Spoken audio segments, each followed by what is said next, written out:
Russian president Vladimir Putin India को visit करने वाले हैं दिसंबर 5 या 6 तारीख को। दिल्ली के अंदर इनके लिए स्पेशल रेड कारपेट बिछाया जाएगा और साथ में हम लोग बात करेंगे PM of India Narendra Modi, जिन्होंने कहा था कि जब 2014 में ये प्राइम मिनिस्टर बने इंडिया के, तो इन्होंने कहा कि हर एक बच्चा ये चीज़ जो भारतीय बच्चा है अपने माइंड में ये बात बिठा ले कि Russia is our best friend. If I am dying Russia is dying with me, ये वाली सिचुएशन यहाँ पर नज़र आती है। और सेकेंडली अगर बात की जाए तो उसके बाद रशिया और इंडिया के जो ताल्लुकात थे काफ़ी ज़्यादा ख़राब होते हुए दिखाई दिए। But the point is that कि 2025 एक ऐसा साल आया जब ट्रंप ने अपना ट्रंप कार्ड खेला, लेकिन वो कार्ड बेकार चला गया। उन्होंने इंडिया को बहुत बुली करने का कोशिश किया। फिर उसके बाद अगर देखा जाए बहुत ज़्यादा हरेस भी किया, सैंक्शंस भी लगाए, उसके बाद टैरिफ्स भी लगा दिए ताकि जो इंडिया है वो गिर जाए नीचे और उसकी जो इकॉनमी है वो बुरी तरह अफेक्ट हो और इनका जो नाम है एक दुनिया के अंदर वो टोटली डिस्ट्रॉय हो जाए। नमस्कार दोस्तों, क्या हाल है? होप करता हूँ कि आप ठीक होंगे और स्वागत करता हूँ आपका हिंदुस्तान डॉट में। दोस्तों, आप तो जानते ही होंगे अमेरिकन प्रेसिडेंट डोनाल्ड ट्रंप काफी दिनों से इंडिया को खुली धमकी दे रहे हैं कि अगर इंडिया रशिया से सस्ता ऑयल खरीदेंगे तो अमेरिका इंडिया पे टैरिफ लगाएंगे। लेकिन दोस्तों, इंडिया ने अमेरिका की एक भी नहीं सुनी, उल्टा अमेरिका को मुंह तोड़ जवाब दिया। दोस्तों, अमेरिका की धमकी के बावजूद आज भी इंडिया रशिया से सस्ता ऑयल ले रहा है। इतना ही नहीं दोस्तों, इंडिया तो एक स्टेप आगे निकल गया है। इंडिया ने तो रशियन प्रेसिडेंट व्लादिमीर पुतिन को इंडिया में इनवाइट कर लिया है और अगले महीने व्लादिमीर पुतिन इंडिया की विजिट करने वाले हैं। दोस्तों, ये सब देख के पाकिस्तानी बहुत हैरान है। पाकिस्तानी कहते हैं कि पाकिस्तान तो अमेरिका के पैर में लेट गया और दूसरी साइड इंडिया तो अमेरिका को भी मुंह तोड़ जवाब दे रहा है। तो दोस्तों, बिना टाइम वेस्ट किए वीडियो में आगे देखते हैं यह पूरी बात पे पाकिस्तानी पब्लिक के रिएक्शन। अगर आप नहीं है तो पहले चैनल को सब्सक्राइब कर लीजिए और वीडियो को अंत तक देखें। सर, आपको क्या लगता है कि ट्रंप ने वो कहते हैं ना कि जो बंदा कुब्बा होता है उसको टांग मारो उसको कुब सीधा हो जाता है, उसने तो वो काम कर दिया इंडिया और रशिया के लिए। देखें, आपने बात काफ़ी पहले से स्टार्ट की तो वहीं से स्टार्ट करते हैं कि 2014 में जब नरेंद्र मोदी ने ओथ लिया था तो तभी उसने कह दिया था कि मतलब इंडिया और रशिया जो है वो आपस में बेस्ट फ्रेंड होंगे, भाई भाई होंगे। तो डेफिनेटली ये बात हमें आने वाले 10 साल में 11 साल हो चुके हैं मेरे ख्याल, उसके अंदर हमें नज़र भी आई है। डेफिनेटली भाइयों में भी लड़ाइयाँ होती है और वहाँ पे भी हमें लड़ाइयाँ होती भी दिखाई दी, लेकिन उसके बावजूद इन द एंड रिजल्ट जो होता है वो आप देखें वहाँ पे स्टांस जो था इंडिया का भी वही रहा और रशिया का भी वही रहा कि हम आपस में तिजारत या कोलैबोरेशन जो भी है डिफरेंट टर्म्स के अंदर, डिफेंस के अंदर या पॉलिटिक्स के अंदर या दूसरा आप उसके अंदर बात कर ले तिजारत के अंदर, तो हम जारी रखेंगे। तो उन्होंने जारी रखी भी। अब इसके अंदर एक फैक्ट ये भी है कि मतलब 11 साल नरेंद्र मोदी को दिए भी तो गए ना इंडिया के अंदर, ठीक है। इतना टाइम उसने सर्वाइव किया इंडिया के अंदर एज अ पीएम और उसके बाद उसने जो बड़ी बड़ी डील्स की हैं, जो भी काम उसने किया, तो उसके हवाले से वो काम करता हुआ हमें नज़र भी आया, ठीक है। अब दूसरी तरफ आपने कहा कि ट्रंप ने जो कुछ किया तो एक बड़ा ट्रंप कार्ड खेला।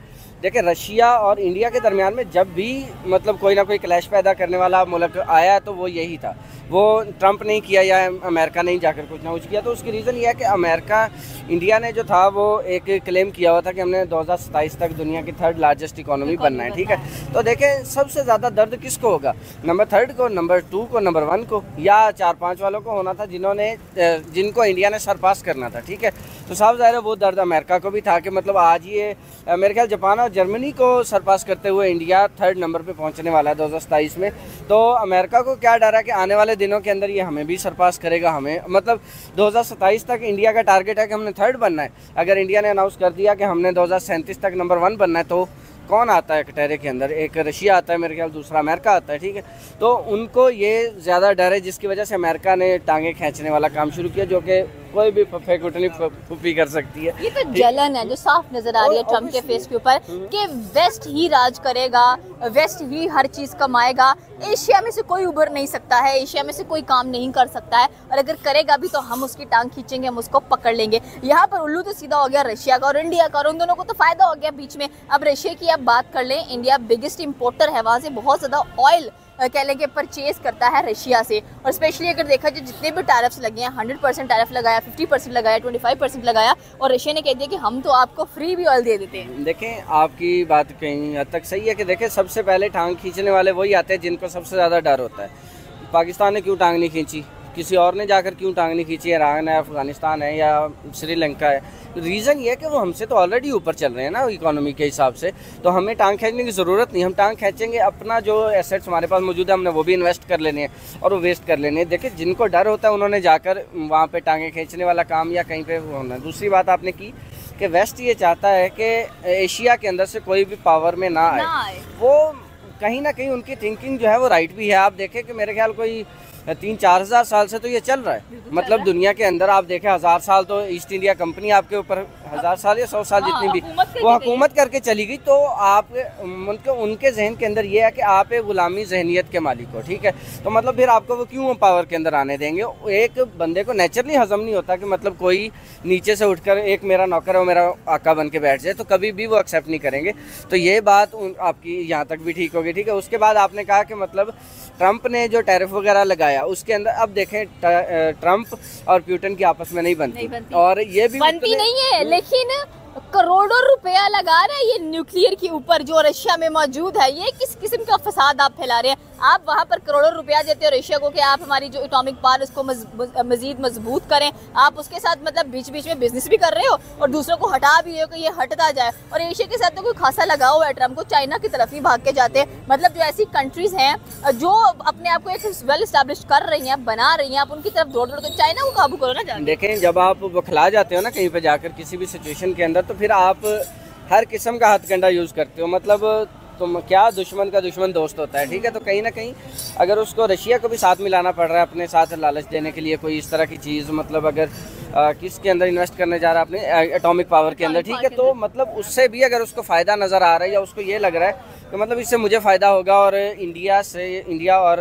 रशिया की जो कोलैबोरेशन है वो ख़त्म हो जाएगी, तो फिर वो इसके ऊपर भी यूज़ करेगा। बॉलीवुड पर 100% टैरिफ लगा रहा है, उस पर भी लगा दिया इसने कि भारतीय मूवीज़ के ऊपर इतना टैरिफ लगेगा। फिर कह लें कि आता है कि जी इंडिया साथ दे रहा है हमारा, जो गजा के अंदर हालात चल रहे हैं, जेनोसाइड हो रहा है, इसके ऊपर सीज फायर लगवाने में भी इंडिया सपोर्ट कर रहा है ट्रम्प को।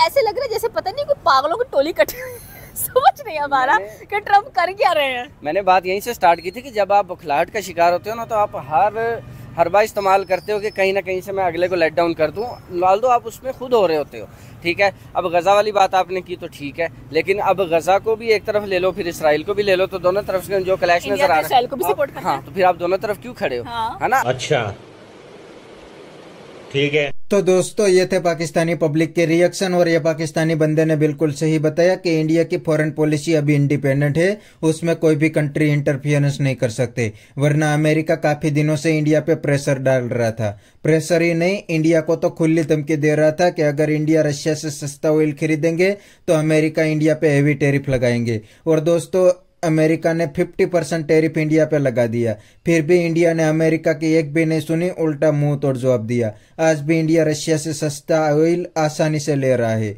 और अमेरिका की एक भी नहीं सुन रहा। दोस्तों अमेरिका तो चाइना को भी काउंटर करना चाहता है, लेकिन दोस्तों अमेरिका ने इंडिया पे प्रेशर डाला, इसलिए इंडिया ने चाइना के साथ भी हाथ मिला लिया और अब तो चाइना के साथ भी ट्रेड डील हो गया है और चाइना अब इंडिया में इन्वेस्टमेंट भी करना चाहता है। तो दोस्तों डोनाल्ड ट्रंप के मुंह पे एक बहुत बड़ा थप्पड़ है, क्योंकि अमेरिका को अब एशिया में कोई भी कंट्री सपोर्ट करने वाली नहीं है। पाकिस्तान अभी अमेरिका के खेमे में चला गया है, लेकिन वो तो जब तक पैसा मिलेगा तब तक रहेंगे, बाद में तो चाइना के पैर में ही लेटने वाला है। तो बस दोस्तों आज के वीडियो में इतना ही। ये थे पाकिस्तानी पब्लिक के रिएक्शन। अगर आपको ये वीडियो पसंद आया है तो वीडियो को लाइक शेयर कर दीजिए और चैनल को सब्सक्राइब करना मत भूलिए। थैंक यू, मिलते हैं नेक्स्ट वीडियो में।